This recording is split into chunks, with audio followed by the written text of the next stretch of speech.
Class 12 semester 3 তোমাদের প্রত্যেকটা চ্যাপ্টারে যেমন কনসেপ্ট ক্লিয়ারের ক্লাস চলছে, সঙ্গে এমসিকিউ চলছে, আবার চলছে পাওয়ার পয়েন্টে এমসিকিউ। এই পাওয়ার পয়েন্টে এমসিকিউতে কি হবে, তোমাদের কাছে প্রশ্নের সাথে 4টি অপশন আসবে। সঠিক উত্তরটা ভাবার জন্য কিছুটা সময় পাবে, তারপরে উত্তরটা আসবে। অর্থাৎ তোমাদের ফাইনাল পরীক্ষার আগে যদি তোমরা নিজেদেরকে প্রিপেয়ার করতে চাও, এর চেয়ে ভালো আর কিছুই হতে পারে না। তাই প্রত্যেকটা ক্লাস দেখতে থাকো এবং চ্যানেলে নতুন হলে অবশ্যই চ্যানেলটা সাবস্ক্রাইব করে নোটিফিকেশন অল করে দিও। বন্ধুদের মাঝে এই গুরুত্বপূর্ণ তথ্যটা জানিয়ে দাও যে এই চ্যানেল থেকে সমস্ত প্রকারের ক্লাস দেওয়া হচ্ছে এবং 4th সেমিস্টার অর্থাৎ ফাইনাল পরীক্ষা পর্যন্ত সমস্ত ক্লাসই দেওয়া হবে। তো চলো আর কথা না বাড়িয়ে শুরু করি। দ্বিতীয় অধ্যায় ভূমিরূপগত প্রক্রিয়া, সেখান থেকে পাওয়ার পয়েন্টে এমসিকিউ। এর আগে ভূগঠন থেকেও কিন্তু পাওয়ার পয়েন্টে এমসিকিউ করে দেওয়া আছে, তোমরা অবশ্যই চ্যানেলে গিয়ে প্লেলিস্ট দেখবে, সেখানে সুন্দর করে সাজানো আছে। আজকে দ্বিতীয় অধ্যায় থেকে 25টি নির্বাচিত এমসিকিউ। পুঞ্জ সঞ্চালনের গতির ভিত্তিতে পুঞ্জিত ক্ষয়ের শ্রেণীবিভাগ কে করেন? দেখো 4টে যে অপশন আছে, তোমরা কিন্তু ভাবার রীতিমতো সময় পাচ্ছ, তারপরে আমি উত্তরটাতে আসবো। সঠিক উত্তর হচ্ছে সার্ক 1938 সালে। দ্বিতীয় প্রশ্ন, নিচের কোনটি ধীর প্রবাহী পুঞ্জ ক্ষয় নয়? 4টে অপশন দেখতে পাচ্ছ, দরকার হলে ভিডিওটা পজ করে দিবে, তারপরে তুমি তোমার উত্তরটা পাশে লিখে রাখবে বা মনে রাখবে এবং ঠিক হচ্ছে কিনা সেটা মিলিয়ে দেখবে। এখানে কিন্তু মাথায় রাখতে হবে ধীর প্রবাহী পুঞ্জ ক্ষয় নয়, তার মানে দ্রুত প্রবাহী। এখানে যে অপশনগুলি আছে তার মধ্যে শিলাপ্রপাত 3-এর দাগে।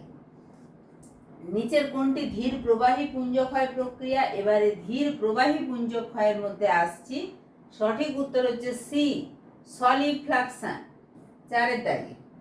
যে প্রক্রিয়ায় একটি সুনির্দিষ্ট ভূতল বরাবর বা অংশত পরিবর্তিত স্তর বরাবর ভূ পদার্থের সঞ্চালন ঘটে তাকে কি বলে? 4টে অপশন দেখে নাও। দেখে নিয়ে আবারও বলছি যে তুমি যদি ঠিক করো সেখানে 1 লিখো, আর রাইট যদি ভুল হয় সেখানে যে তুমি ক্রস দিলে এবং 0 দিয়ে রাখলে, তাতে কিন্তু 25টার মধ্যে তুমি কত নম্বর পাচ্ছ সেটাও জেনে ফেলতে পারবে। তাহলে এখানে যে সঠিক উত্তর স্খলন বা ধস। এরপরে 5-এর দাগে, যখন সান্দ্র বা প্রায় সান্দ্র অর্থাৎ জল মিশ্রিত ভূপদার্থ অভিকর্ষজ বলের প্রভাবে যে কোনো ধরনের ভূমিঢাল বরাবর নিম্ন ঢালে সঞ্চালিত হয় তাকে কি বলে? 4টে অপশনের মধ্যে সঠিক উত্তর সি, প্রবাহ। 6-এর দাগে, মার্কিন যুক্তরাষ্ট্রের রেইনা জাতীয় পার্কে 1963 সালে নিচের কোন ঘটনাটি ঘটেছিল? 4টে অপশনের মধ্যে সঠিক উত্তর হচ্ছে টপলস।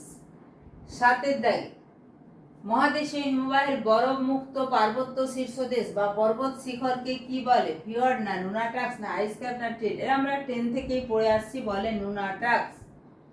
8-এর দাগে, হিমবাহের উপরিপৃষ্ঠে সৃষ্ট সমান্তরাল ও আড়াআড়িভাবে গঠিত ফাটলকে কি বলে? বলে ক্রেভাস। এখানে হিমবাহের উপরিপৃষ্ঠে ফাটল, ক্রেভাস। চলে যাব 9-এর দাগে, করির পিছনের মস্তক দেয়াল ও হিমবাহের মধ্যে যে ফাঁক থাকে তাকে কি বলে? সঠিক উত্তর হচ্ছে এটি। তুমি তোমারটা হচ্ছে কিনা মিলিয়ে দেখে নাও, র্যান্ড ক্রাফট। 10-এর দাগে, হিমদ্রোণীতে সৃষ্ট হ্রদকে কটন কি নামে অভিহিত করেছেন? 4টে অপশনের মধ্যে সঠিক উত্তর হচ্ছে প্যাটার্ন স্টার হ্রদ। 11-এর দাগে, চাপ কমার ফলে গলিত বরফকণা আবার তৎক্ষণাৎ জমে বরফে পরিণত হলে তাকে কি বলে? এটাও তোমরা ক্লাস 10 থেকে পড়ে আসছো, রেগুলেশন। এরপরে 12-এর দাগে, আলাস্কার মালাস্পিনা কোন ধরনের হিমবাহ? আলাস্কার মালাস্পিনা পাদদেশীয় হিমবাহ, এটাও টেনে পড়েছো তোমরা হিমবাহের কাজে। এরপরে চলে যাব 13-এর দাগে, কিউবাতে কার্স টাওয়ারকে কি বলে? মোগোতেস। 14, গ্রানাইট শিলায় গঠিত কার্সটিকে কি বলে?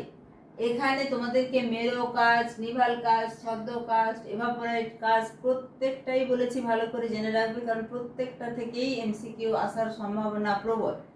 এখানে গ্রানাইট শিলায় গঠিত যে কাস্ট তাকে বলে ছদ্ম কাস্ট। অ্যান্ড্রাইট, জিপসাম প্রভৃতি গঠিত কার্সকে কি বলে? বলে এভাপোরাইট কাস্ট। 16 দাগে দুইটি দ্রবণ খাতের মধ্যবর্তী উঁচু শিলাখণ্ডকে কি বলে? দ্রবণ খাত নিচু অংশ, তার মধ্যবর্তী উঁচু শিলাখণ্ডকে বলে ক্লাইন্স বা ক্লিমস। এরপরে 17 দাগে আমরা এতক্ষণ পর্যন্ত সিম্পল বা বেসিক টাইপের এমসিকিউ করছিলাম। এরপরে শূন্যস্থান পূরণ কর। পৃথিবীর গভীরতম, যেটার গভীরতা 1130 মিটার, কার্স্ট গুহা কোনটি? সঠিক উত্তর তোমরা একটু ভেবে নাও। সঠিক উত্তর হবে বুফরে বার্নার্ড, ফ্রান্সে।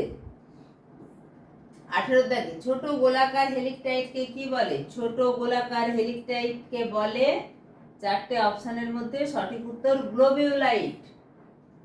19 দাগে দেরাদুনের ড্যাশ ও ছত্তিশগড়ের ড্যাশ অঞ্চলে কাস্ট স্তম্ভ দেখা যায়। দেরাদুনের কি? দেরাদুনের তপকেশ্বর, এবং ছত্তিশগড়ের পাঁচমারি অঞ্চলে কাস্ট স্তম্ভ দেখা যায়। তাহলে সঠিক উত্তর হচ্ছে তপকেশ্বর পাঁচমারি মানে এ। এরপরে 20 দাগে ঠিক ভুল নির্বাচন করো। তোমাদেরকে বলেই দিয়েছিলাম যে প্রত্যেকটা টাইপের কোশ্চেন থাকবে।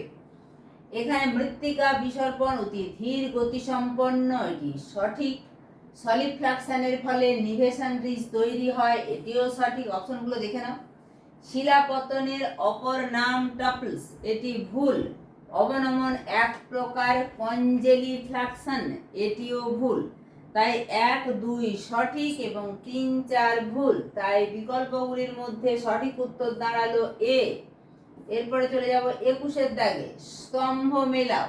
স্তম্ভ মেলানোতেও তোমরা জানো যে ভ্যারাইটি সাজানো থাকবে, তার মধ্যে 3টে ভুলভাবে সাজানো থাকবে, একটা সঠিকভাবে সাজানো থাকবে। দেখে নাও, এইভাবে থাকবে। শুধুমাত্র বাম দিক ডান দিক টেনে দিলাম এরকম কিন্তু নয়।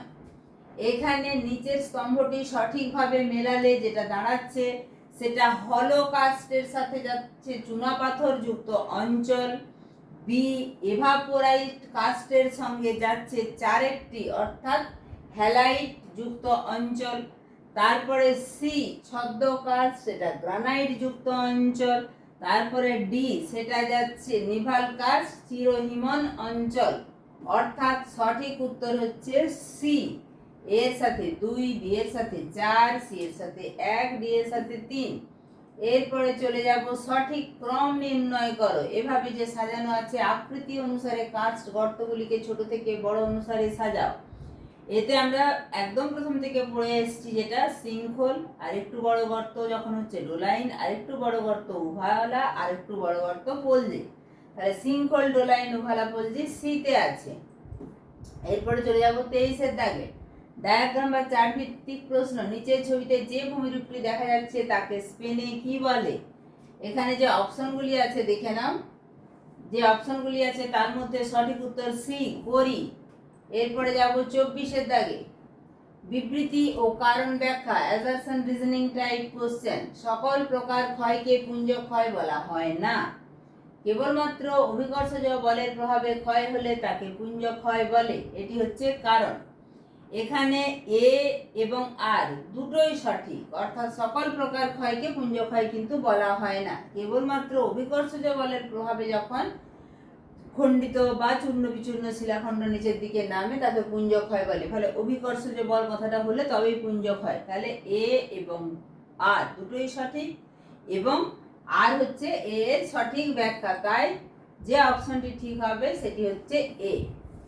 এরপরে চলে যাব 25 দাগে কেস ও কোড ভিত্তিক প্রশ্ন। এখানে একটি প্যারাগ্রাফ তুলে দেওয়া থাকবে, তার মধ্যেই উত্তরটা থাকবে। উচ্চ পার্বত্য অঞ্চল থেকে বিচ্ছিন্ন ক্ষয়প্রাপ্ত নানা আয়তনের শিলাখণ্ড হিমবাহের সাথে স্তূপাকারে সঞ্চিত হয়ে নিচে নামলে তাকে গ্রাবরেখা বলে। গ্রাবরেখা হিমবাহের পাশে, মধ্যে, ভূমিভাগে, হিমবাহের ফাটলের মধ্যে, হিমবাহের সামনে ইতস্ততভাবে সঞ্চিত হতে পারে। গ্রাবরেখা কখনো বলয় আকারে, কখনো স্তরে স্তরে এবং কখনো অন্য গ্রাবরেখার উপর সঞ্চিত হতে পারে। এখানে যে প্রশ্নটি দেওয়া আছে, একটি গ্রাবরেখার ওপর অপর একটি গ্রাবরেখা সঞ্চিত হলে তাকে কি বলে? এটাও আমরা ক্লাস 10 পড়ে এসেছি। তাকে বলে রোজেন গ্রাবরেখা। দেখো তোমারটা ঠিক হলো কিনা এবং কতগুলোতে তুমি রাইট পেলে, কতগুলোতে ক্রস পেলে, 25 মধ্যে কত নম্বর পেলে, এই নিজেদের পরীক্ষা নিজেরাই কিন্তু তোমরা এভাবে দিয়ে উঠতে পারবে। এইভাবে প্রত্যেকটা ক্লাস দেখার জন্য বলবো অবশ্যই চ্যানেলটা সাবস্ক্রাইব করে রাখবে, গুরুত্বপূর্ণ এই ভিডিওটা বন্ধুদের মাঝে শেয়ার করে দিবে, যাতে তারাও নিজেদের পরীক্ষা নিজেরা দিয়ে নিতে পারে, অর্থাৎ পরীক্ষার আগে নিজেরা প্র্যাকটিস করতে পারে। আর এই ভিডিওটাতে একটা লাইক করে দিও, তোমাদের এক একটা লাইক আমাকে আরও বেশি বেশি করে ভিডিও তৈরি করতে ইন্সপায়ার করবে। ঠিক আছে?